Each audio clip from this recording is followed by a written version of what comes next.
बसंतपुर नामक एक छोटे से गांव में लता और घनश्याम नामक पति पत्नी अपने 2 बच्चे पिंकी और चीकू के साथ एक छोटे से घर में रहते थे।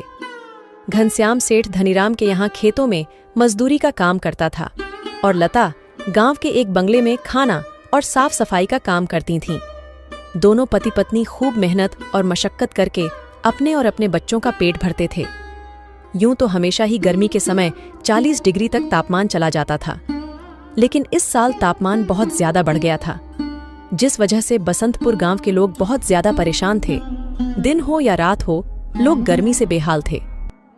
इस साल तो बहुत ज्यादा गर्मी पड़ी है। इतनी कड़ी धूप में काम करना बहुत मुश्किल हो गया है। घर से निकलते ही पसीना बारिश की तरह टपकने लगता है। इतनी भारी गर्मी में तो काम पर भी जाने का मन नहीं करता। न जाने इस साल की गर्मी कैसे कटेगी। चलो अच्छा, मैं काम पर जाता हूँ, वरना सेठ गुस्सा करेंगे। घनश्याम मजदूरी पर चला जाता है। पिंकी और चिंकी एक सरकारी स्कूल में पढ़ते थे। लता पिंकी और चिंकी को स्कूल छोड़कर काम पर चली जाती है। उस बंगले में मालकिन हेमलता और मालिक रामचंद्र अपने 2 बच्चे टीना और शिवम के साथ रहते थे। अरे लता, आ गई तू। अब चल जल्दी से सारे काम निपटा लो। पता है ना, शिवम की बर्थडे पार्टी है, तो सारे काम 4 बजे से पहले ही हो जाने चाहिए। और हाँ, इसके बाद तुम घर सजाने में भी मेरी मदद करोगी, ठीक है? ठीक है मालकिन, मैं पहले जाकर घर के सारे काम निपटा लेती हूँ। इसके बाद घर को सजाने में मैं आपकी मदद करूँगी। ऐसे लता घर के सारे काम करने के बाद हेमलता की घर को सजाने में मदद करती है। हेमलता और लता मिलकर पूरे घर को अच्छी तरह से सजा देते हैं। अच्छा मालकिन, मैंने घर के सारे काम निपटा दिए हैं और पार्टी की सारी तैयारी भी हो गई है, तो अब मैं घर जाती हूँ। हाँ ठीक है, लेकिन पता है ना तुम्हें, आज शिवम की बर्थडे पार्टी है, तो तुम शाम को 7 बजे अपने बच्चों के साथ पार्टी में आ जाना। और हाँ, मुझे तुम्हारी थोड़ी मदद की भी जरूरत होगी। ठीक है मालकिन, मैं शाम के समय बच्चों के साथ यहाँ आ जाऊंगी। ऐसा कहकर लता घर चली जाती है और दोनों बच्चों को तैयार करके शाम को 7 बजे पार्टी में आ जाती है। पार्टी बहुत ही शानदार होती है। लता के बच्चे इतना बड़ा घर देखकर कहते हैं, अरे यार चिंकी, यह घर कितना बड़ा है और कितना सुंदर है। बाहर कितनी गर्मी है, फिर भी इनके घर के अंदर कितना ठंड लग रहा है। पिंकी और चिंकी की बातें शिवम सुन लेता है और वह उनसे कहता है, अरे ये घर ठंडा इसलिए लग रहा है क्योंकि हमारे घर में हर कमरे में एसी लगा हुआ है। ओह, मतलब कि एसी लगाने से घर बहुत ठंडा हो जाता है।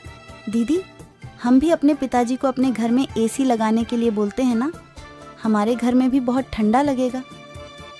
चलो बच्चों, इधर आओ, केक काटने का टाइम हो गया है। जब केक काटने लगता है तो पिंकी और चिंकी एसी की ठंडी ठंडी हवा खाते खाते शिवम के कमरे की तरफ चले जाते हैं और शिवम के कमरे के बाहर खड़े होकर एसी की ठंडी ठंडी हवा का मजा लेने लगते हैं। एसी की ठंडी ठंडी हवा खाते खाते वह दोनों कमरे के अंदर चले जाते हैं। दीदी, यह कमरा तो सबसे ठंडा है, इसमें कितनी ठंडक है। और दीदी, यह देखो, यह बिस्तर कितना सुंदर है, बिल्कुल मखमल जैसा। दोनों बेड पर बैठ जाते हैं और ठंडी ठंडी हवा का आनंद लेने लगते हैं। देखते ही देखते 15 मिनट बीत जाते हैं और आराम करते करते कब दोनों की आंख लग जाती है, उन्हें पता ही नहीं चलता। इतने ही देर में अचानक से शिवम की बहन टीना कमरे में आ जाती है। वह पिंकी और चिंकी दोनों को शिवम की बेड पर लेटा देखकर जोर से भड़कती है। ये दोनों मेरे कमरे में क्या कर रहे हैं? माँ इधर आओ, देखो ये दोनों मेरे बेड पर क्या कर रहे हैं। टीना की आवाज सुनकर हेमलता कमरे में आती है। तुम दोनों अभी के अभी मेरे बेड से उठो। पिंकी और चिंकी हेमलता की आवाज सुनकर जग जाते हैं। लता भी हेमलता की आवाज सुनकर भागी भागी चली आती है। क्या हुआ मालकिन? आपकी बहुत जोर से नीचे आवाज आ रही थी। क्या हुआ? ये पूछ, क्या नहीं हुआ? ये देख नहीं रही तू? तेरे बच्चों ने अपने गंदे मेले बदबूदार कपड़ों से मेरा पूरा बेड गंदा कर दिया। तेरे बच्चों ने एसी देखा नहीं कि सोने चले मेरे बेड पे। हद होती है यार। मैं तो तेरे बच्चों को इसलिए बुलाया था कि इनका भी थोड़ा मन लग जाएगा। इन्होंने कभी ऐसी पार्टी लाइफ में देखी नहीं होगी, ये भी देख लेंगे। पर ये तो अपनी औकात ही भूल गए। ये हमारा घर है, कोई धर्मशाला नहीं कि कोई भी भिखारी हमारे कमरे में आ जाएगा और आकर के सो जाएगा। तू अभी के अभी अपने बच्चों को लेकर निकल यहाँ से। और हाँ, कल से काम पर भी आने की जरूरत नहीं है। मालकिन ऐसा मत करो, मेरी बात तो सुनो। बच्चे नादान हैं। मैं वादा करती हूँ आगे से ऐसा दोबारा नहीं होगा। यह मेरी आखिरी भूल समझकर माफ कर दीजिए मालकिन। मुझे काम से मत निकालिए मालकिन। इस काम के सहारे तो मेरा घर चल रहा है। ये तेरी सर दर्द है। अब तू यहाँ पर काम नहीं कर सकती। अब तू अपने बच्चों को ले और यहाँ से निकाल। हेमलता लता और उसके बच्चों को घर से बाहर निकाल देती है और आगे से काम पर आने को भी मना कर देती है। अब लता के पास कोई काम नहीं था। घर का सारा भार अब घनश्याम के कंधों पर आ गया था। हे भगवान, आज तो खाना बनाने के लिए आटा भी नहीं है। अब मैं आटा कहाँ से लाऊं? मेरे पास तो अब और पैसे भी नहीं है। और जो तनख्वाह घनश्याम जी को मिली थी वह सब घर खर्चे में खत्म हो गए। मेरा क्या है? मैं तो पानी पीकर भी सो जाऊंगी, पर बच्चों को क्या? भूखे पेट इन्हें नींद कैसे आएगी? आ गए आप। घर में राशन खत्म हो गया है। आज खाने में कुछ नहीं बना है। कोई बात नहीं, खाना आज मैं अपने साथ लेकर आया हूँ। सेठ जी के यहाँ पर आज दावत थी तो उन्होंने कुछ खाना बच्चों के लिए भी भिजवा दिया है। ऐसे उस रात तो वह सभी खाना खाकर सो जाते हैं। अगली सुबह लता फिर से अपनी मालकिन हेमलता के घर जाती है और उससे थोड़े पैसे उधार मांगती है। मालकिन, मेरे घर में खाने के लिए एक अनाज का दाना भी नहीं है। कृपया आप मुझे थोड़े से पैसे उधार दे दीजिए। तुझे देने के लिए मेरे पास कोई पैसे वैसे नहीं है। मैंने तुझे पहले ही काम से निकाल दिया था, फिर तेरी यहाँ आने की हिम्मत कैसे हुई? जा निकल यहाँ से और आइंदा यहाँ पर अपनी शक्ल मत दिखाइयो। हेमलता की कड़वी बातें सुनकर लता घर वापस जाने लगती है। तभी उसे रास्ते में एक पोस्टर दिखाई देता है। उस पोस्टर को देखकर लता वहीं रुक जाती है। पकोड़े बनाने वाले की जरूरत है। अधिक जानकारी के लिए इस दिए गए नंबर पर कॉल करें। पकोड़े बनाने तो मुझे आता है। अगर यहाँ मेरी नौकरी लग जाए तो घर का खर्च चलाने के लिए कुछ पैसे आ जाएंगे। ऐसा सोचकर लता उस पते पर पहुँच जाती है।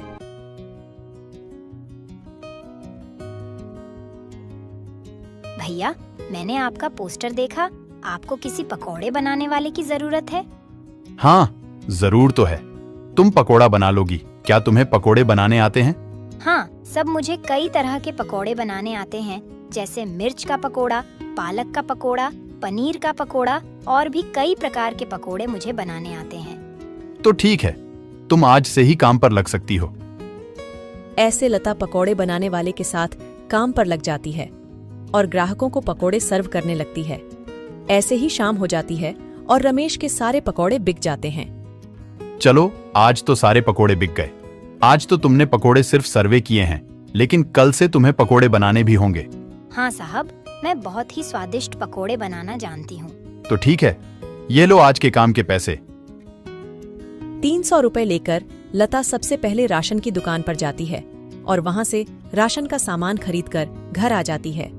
घर पहुंचकर लता सबसे पहले बच्चों के लिए खाना बनाती है और उनको परोसती है। चिंकी, पिंकी, आ जाओ, खाना खा लो।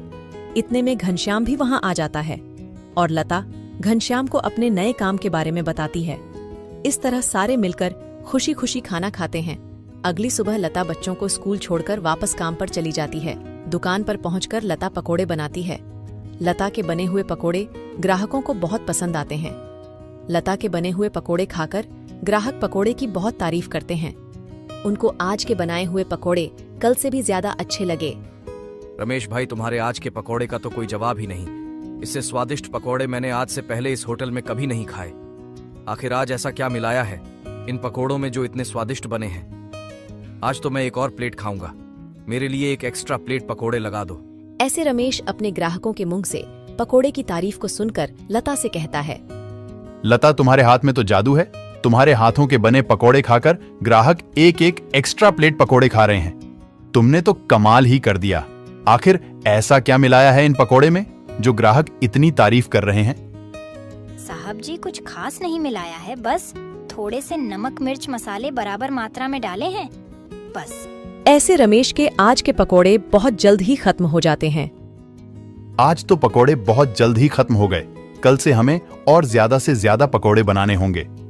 और हाँ, अब हमारी पकौड़ों की सेल और ज्यादा अच्छी होने लगी है, इसलिए कल मैं दुकान में एसी लगवा रहा हूँ।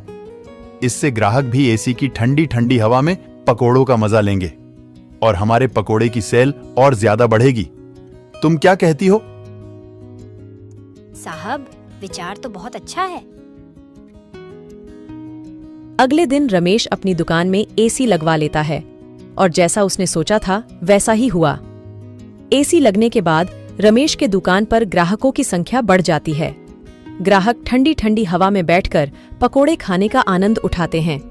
ऐसे रमेश के आज भी सारे पकोड़े बहुत जल्द ही बिक जाते हैं। शाम के समय जब लता घर वापस आती है और वह चिंकी और पिंकी को आपस में बातें करते हुए सुनती है। दीदी, उस दिन पार्टी में कितना मजा आ रहा था ना। कहाँ हम उस दिन एसी की ठंडी ठंडी हवा खा रहे थे और कहाँ आज हम इतनी गर्मी में बैठे हैं। काश हमारे घर में भी एसी होती तो हम भी अभी एसी की ठंडी ठंडी हवा खा रहे होते। इतने में लता अंदर आ जाती है। अरे चिंकी और पिंकी, तुम दोनों क्या कर रहे हो? तुम दोनों ने अपने स्कूल का होमवर्क किया? चलो जल्दी से अपना अपना होमवर्क कर लो। मैं खाना बनाने जा रही हूँ। इसके बाद खाना खाकर जल्दी सो जाना। कल तुम्हें सुबह उठकर स्कूल भी तो जाना है ना। ठीक है माँ, हम स्कूल का काम करके आते हैं। ऐसे दिन बीतते जाते हैं और लता के हालात पहले से ठीक होते जाते हैं। ऐसे ही एक दिन सुबह लता काम पर जा रही होती है, तभी उसे भंगार की एक दुकान दिखती है। उसे दुकान पर कई सारे सामान थे, जैसे कूलर, पंखा, फ्रिज, एसी इत्यादि। लता का ध्यान उस दुकान में रखे पुराने एसी की तरफ जाता है। वह उसे बहुत पसंद आता है। वह उस दुकानदार से बोलती है, भैया, ये एसी का क्या दाम है? मात्र 10,000 रुपए की है। 10,000? ये तो बहुत ज्यादा है। ज्यादा नहीं, ये तो बहुत कम है। ये सेकंड हैंड एसी है। अगर नई एसी खरीदने जाओगी तो 30,000 से कम की नहीं आएगी। अच्छा ठीक है, पर ये सही से तो चलती है ना? हाँ, बिल्कुल सही से चलती है। अगर 6 महीने से पहले ये एसी बंद हो जाती है तो इसकी सारी रिपेयरिंग की सर्विस बिल्कुल फ्री होगी। ठीक है, लेकिन इसका सही सही दाम लगाओ। मैं इसके 8,000 दूंगी। अगर तुम्हें देनी है तो मुझे ये ऐसी 8,000 में दे दो। ठीक है, बताओ कहाँ लगानी है। लता उस आदमी को अपने घर लेकर आती है। वह आदमी लता के घर पहुंचकर एसी को लगा देता है। एसी चालू करते ही ठंडी ठंडी हवा घर में फैलने लगती है। बच्चे भी इस ठंडी ठंडी हवा का मजा उठाते हैं। वह दीदी, क्या मजा आ रहा है। ऐसी की ठंडी ठंडी हवा, ऐसा लग रहा है जैसे बर्फ की चादर ओढ़ ली है हमने। इतनी कड़ी गर्मी में ये ठंडी ठंडी हवा बर्फ की चादर जैसी लग रही है। घर में एसी के लगते ही बच्चे बहुत खुश हो जाते हैं। घनश्याम भी घर पर आ जाता है। ओह, आखिर तुमने बच्चों की इच्छा पूरी कर ही दी। कैसे ना करती भला। बच्चे तो आखिर मेरी जान है। इनसे बढ़कर मेरे लिए कुछ भी नहीं। एसी लग जाने की वजह से बच्चे बहुत खुश होते हैं और लता की कमाई भी अच्छी होने लगती है। लता के बने हुए पकौड़ों की वजह से रमेश के दुकान पर ग्राहकों की भीड़ लगी रहती थी। इससे रमेश खुश होकर लता की तनख्वाह बढ़ा देता है। थोड़े दिन बाद घनश्याम भी सेठ धनीराम के यहाँ मजदूरी छोड़कर लता के साथ पकोड़े बनाने लगता है। दोनों को रमेश काफी अच्छी सैलरी देता था, जिससे उनका घर खर्च काफी आसानी से चल जाता था। बच्चे पूरी गर्मी ऐसी की ठंडी ठंडी हवा में गुजरते हैं और इस तरह वह लोग अपना जीवन खुशी खुशी जीने लगते हैं।